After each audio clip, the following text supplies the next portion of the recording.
Hey everyone, welcome to the Pawareness Podcast, and thanks for joining me. This podcast is specifically for about educating and raising awareness for animals and rescues and organizations across the United States and world. It really goes a long way towards this mission when our listeners rate, review, and subscribe on iTunes, Spotify, YouTube, and all of our other podcast platforms. Also, be sure to check us out on our official website at pawareness.org and on social media at TikTok, Facebook, and Instagram at Pawareness_podcast. You can check us out for all of our latest bits and clips of our podcast, as well as Pet of the Week and Pet of the Month. If you're listening and involved with an animal rescue organization or have a story of your own that you want to share, reach out to us at info@pawareness.org and we can get you on the podcast. Thanks for watching, and I hope you enjoy this episode. Hey everyone, welcome to today's episode of the Pawareness Podcast. Today, I'm lucky enough to be sitting down with Amber Rose Beck, the Special Projects Coordinator, and Ellie Lofts, the Adoption Head of S.M.A.R.T, which is Successfully Manage Animal Rights Today. And I'm just going to go ahead and pass it over to either one of you two, and go ahead and introduce yourselves and a little bit more about what you do. So I'm Ellie. I've worked here for just about 2.5 years now here in Athens. My main job is the adoptions. So we take cats off the streets, get them rescued, and then find them homes all over the world. So not just here in Greece. But yeah, it's a wonderful place to work here. You're surrounded by cats constantly, and it's amazing. Literally surrounded by cats right now. They're all jumping all over us. So apologies when they try to get in the camera. But I am Amber. We currently have 50 cats in the shelter, so it's a surprise that they're not all around us right now. But yeah, I'm Amber. I've lived in Greece now for almost 2 years. And yeah, so my official title would be a Special Projects Coordinator, but that's obviously very vague. We have the shelter here in Greece, so I help with managing the shelter. I help with looking after the cats, the volunteers. I run the social media pages to obviously try and get more adoptions and donations and stuff like that. So it's a busy job trying to do everything, isn't it? There's always a lot to do. There's a lot to do. In between caring for 50 cats and then everything else, there's a lot to do, isn't there? So I've only spoken with a couple of organizations outside of the US, and I'm curious to know, what is the state of, what are some common issues that Greece is facing, or maybe even more specifically your area, in regards to cats? Why only focus on cats? I guess I'm curious. There's an insane amount of stray cats here. So our main focus is cats, because most places you go, any town here in Greece, and especially in our local towns, there are colonies of stray cats that live on almost every corner. Every place you see where there's bins, there's going to be cats. That's why. So the main issue and why there's so many stray cats is a lot of people don't believe in sterilization here. There's a lot of kind people that will feed the cats and try their best, but in terms of sterilizing them, they don't tend to either have enough money or things like that to sterilize them. So the population just keeps growing and growing and growing. So that's probably our main problem, is just the strays and trying to help them. Yeah, I think here as well, especially in our local area, there's so many dog shelters, and a lot of more people are very on board. If they see a sick dog, everyone's like, oh my goodness, there's a sick dog, we need to help it. Whereas when people see stray cats on the streets, they're just dirty, they're vermin, nobody cares. So cats have it a lot worse than the dogs in our area. Yeah.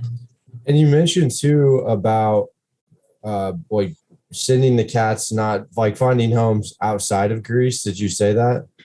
Yes. Yeah. And what exactly, I guess, what are some of the obstacles? I can't imagine it's just you put a cat on a boat or a plane and that's it, right? So what are some of the obstacles there, and how does that all kind of work? So we don't get many adoptions here in Greece, I think mainly because of the number of stray cats. So if you're a Greek person and you want to adopt a cat, you could just open your door and about 5 cats would want to come running in. So the idea of going to a shelter and adopting from a shelter just doesn't really exist. the only adoptions we get here in Greece are actually from expats, so foreigners living here in Greece, and then they already have that, okay, I'm going to go to a shelter and adopt. So we end up finding a lot of homes for our cats abroad. So we send a lot of them to England, to America, to a lot of Europe, and especially places where there aren't so many stray cats. So especially somewhere like the Netherlands, for example, the amount of strays in the Netherlands is so low that if someone wants to adopt a cat, it's actually quite hard for them. So they end up looking at us, looking at other rescue organizations out of the country. And it sounds like a bit ridiculous, but it's actually quite easy to send them. So they just need a pet passport. We find someone to fly with them, or the owner will come and fly, so they can come have a little holiday here in Greece and then fly back with the cat as well. So relatively easy to get them to other countries. But yeah, everyone ends up finding us when there's not many stray cats in their country. And is S.M.A.R.T just tackling basically you find cats? How does that whole process work from getting the cat into your doors and then out of your doors? There's a lot that goes into it. It's a process. It's a big process. Yeah. Obviously, with so many cats, we have to be so careful about like diseases and everything like that. So when we find a cat, usually a lot of the cats we take are going to have injuries, or there's a reason why they can't live on the street. So first we have to get them healthy, treat whatever injury they have. Then we have to do the blood tests for like FIV, FELV, do fecal tests, get them vaccinated, microchipped, sterilized. So there is a long process into getting them into the shelter. We always have to make sure that they have flea medicine, they have worming medicine. They've got to have everything that means they can live in a house full of 50 cats and not spread any disease. But yeah, it's a big process to get them from the streets. A lot of money goes into it, a lot of care, attention. Yeah, I mean, because there is so many on the streets, we really have to focus on taking the sickest ones that aren't going to survive without us. There's so many. Obviously, we do a lot of TNR work, so we sterilize them and then we have to put them back out because there's no way we could take all of them. There's hundreds. So the ones that we do choose to rescue are always going to be the sickest that are probably going to die if we don't intervene. So obviously that means that the process to get them into the shelter is a lot longer because we are taking the sick ones, and the vet bills and the costs are a lot higher because they always need fluids or CT scans, MRI scans, they need surgeries and stuff. So yeah, it's always the expensive cases, isn't it? It is. Yeah, that's interesting. Like having to get a cat in and basically make sure it's been, appropriately handled so it's not, spreading diseases and whatnot. And does that mean that S.M.A.R.T is for the most part at full capacity then, given the situation that you guys are facing, or? Yes, we're almost always at full capacity. I don't think there's been a time in the last however long that we've not been at full capacity, because as soon as cats get adopted and leave, we have cats that are waiting to come in. So yeah, we've always got a very full house. Yeah, and we have the layout of the shelter is like a big villa, and a lot of the cats, they do live freely. So obviously they have like the living room where we are now with the big scratching posts. We have big open verandas, like huge balconies that are all netted. So most of the cats do live freely, but then we also use our bedrooms as isolation as well. So if we do take in a sick cat that does need to be isolated away, then we use that for the bedrooms as well. So they don't come straight into the population, because that can be quite intimidating for a lot of cats. So the setup of the house really sort of helps us with the health and with like the behavior and the happiness of the cats as well. Okay, that's interesting about the layout. And I wanted to ask you mentioned it's kind of like this house setup. How many people work at that facility? And then I thought I saw on the website too that you guys now have operations in Lebanon as well. Is that correct, or? Not anymore. Not anymore. It's not. Okay. Not anymore. No, I think Julie did help a couple of cats from Lebanon, but we haven't been helping anyone in Lebanon for a while. Not for a couple of years now. But yeah, at the shelter, so I live here permanently. And then other than that, we can have around 10 people at the shelter. That would be like our maximum capacity. So obviously me and Ellie manage it. Ellie drives here every day to come to work, and then I live here. So if there's ever like an emergency in the night or something, then I'm here to deal with that. But other than that, we have volunteers. So we have a global volunteer program where people can come from all over the world and they stay at our shelter. So they also live here. Like I said, we have the bedrooms that are used as isolation. And then we also have a vet intern program. So people that are either studying to be a vet or a vet nurse, or they're qualified. We do like an internship program here in Greece where they can come and obviously help us look after the cats, but learn a little bit more about like veterinary medicine over here in comparison to places like America and England and stuff. It's obviously really different. So yeah, usually we have around 10 people here at a time. So the cats are very well entertained and cuddled. I think that's important too. Maybe some of these cats aren't as socialized.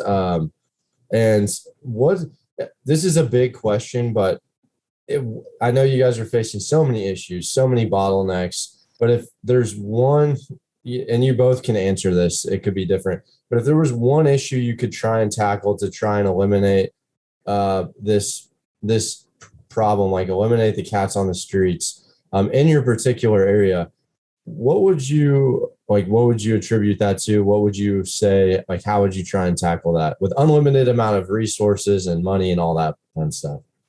That's a very big question. Yeah. For me, I think it would be the mindset of people, like where we are, even though I've got cat hair all on my face, I'm sorry.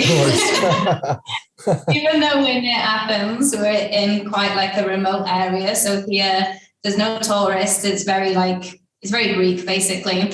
And I think for me, it's just the mindset of those people. Like I said before, cats are just treated as vermin. Nobody wants to sterilize them.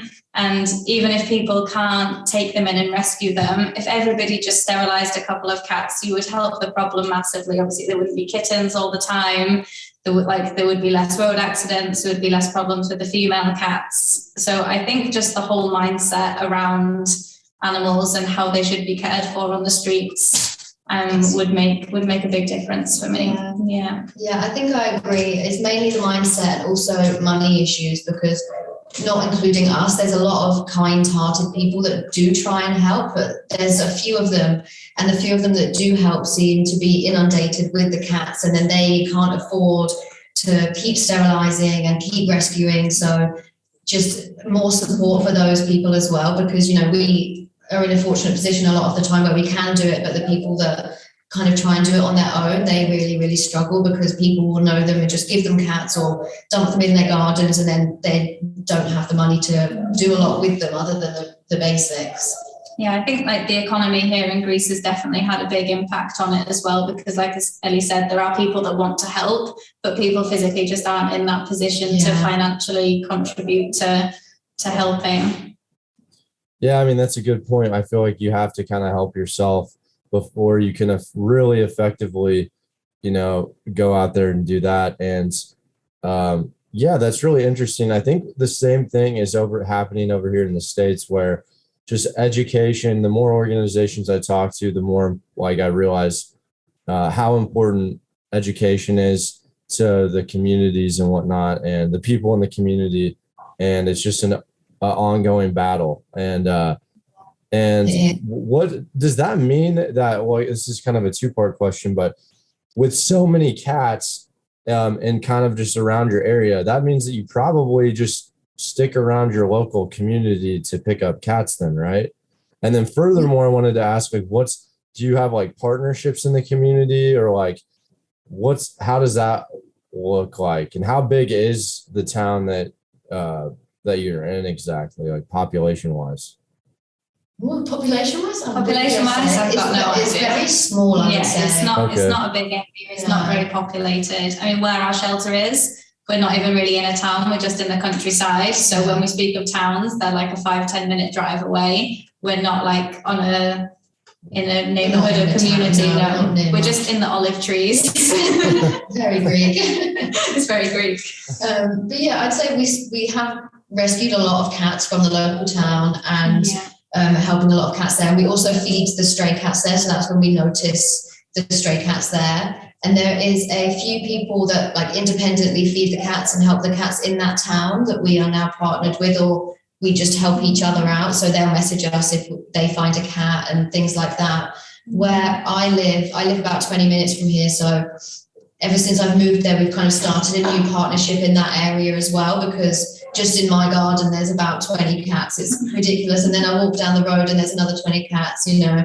So I think locally is where we get the most cats. We do have a lot, well, not a lot, but we've had some from islands as well, haven't we? We've had like a cat from Santorini, from Corfu, from Kos. So if people know about our organisation, like if they're on holiday, for example, in Corfu, a lot of people holiday there, but there isn't really many animal rescue organisations there. So if people know about us, then they're always messaging like, do you think if we can get them back to Athens, you guys could take them? So if we're in a position to help, I mean, they could come from all over Greece as long as they can get to us and we can help them. Yeah, we've taken a lot from like the centre of Athens as well.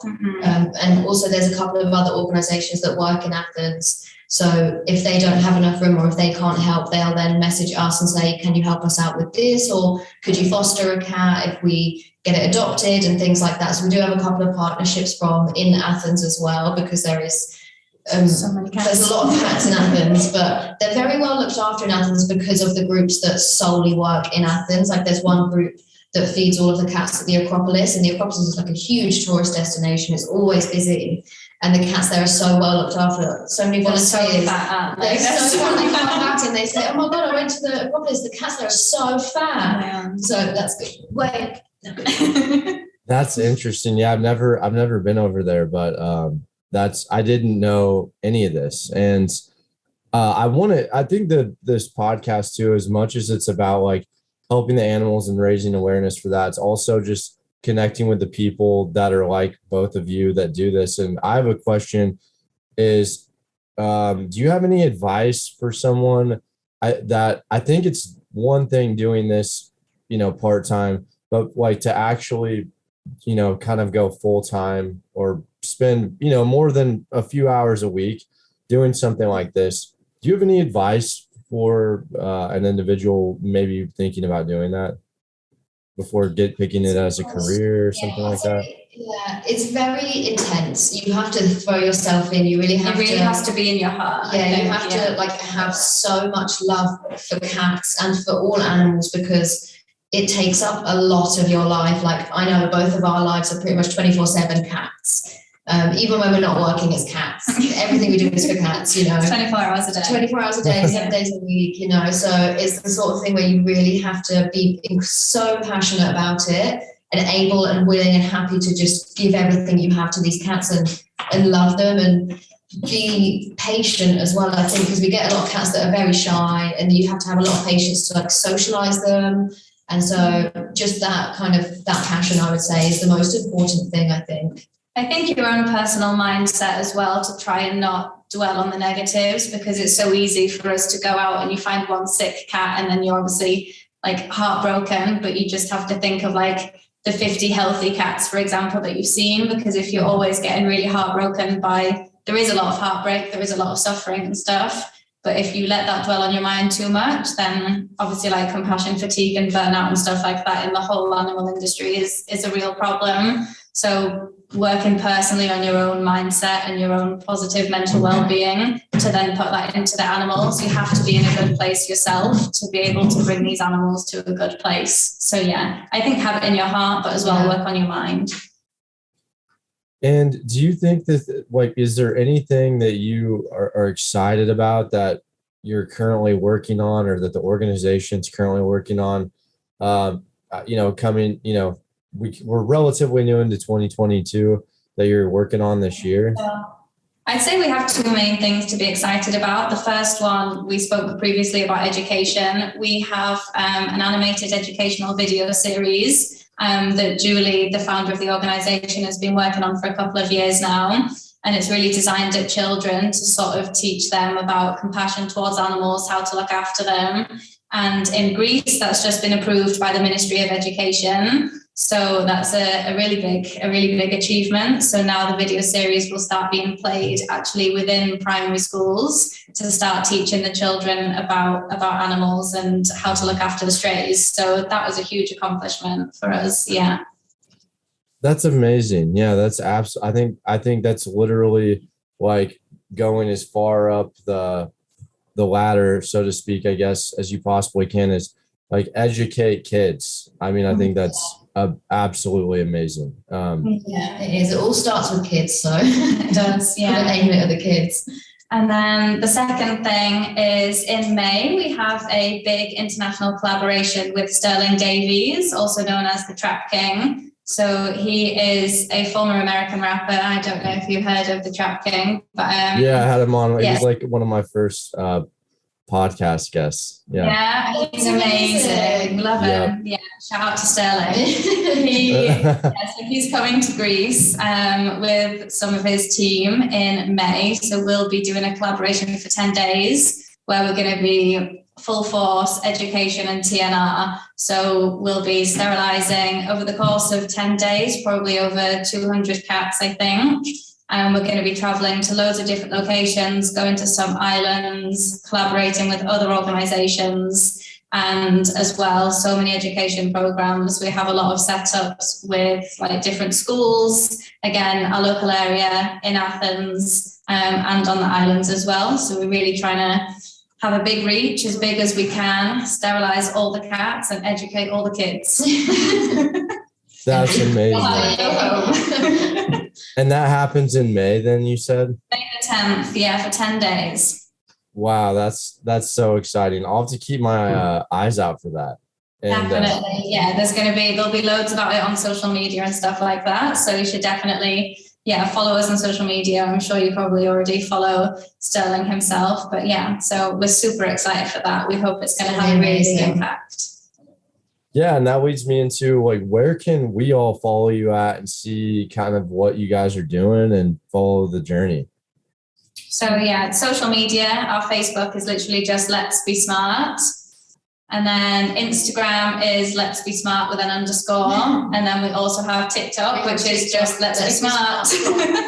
I like it. Keeping it simple. Simple and easy. Yeah, that's perfect. That's well, that's exciting. And I follow you on some of those platforms, but everyone listening, check down below, check them out.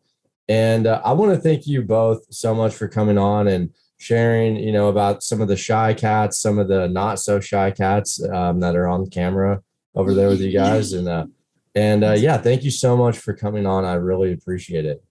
Thank you for having us. It's been a pleasure.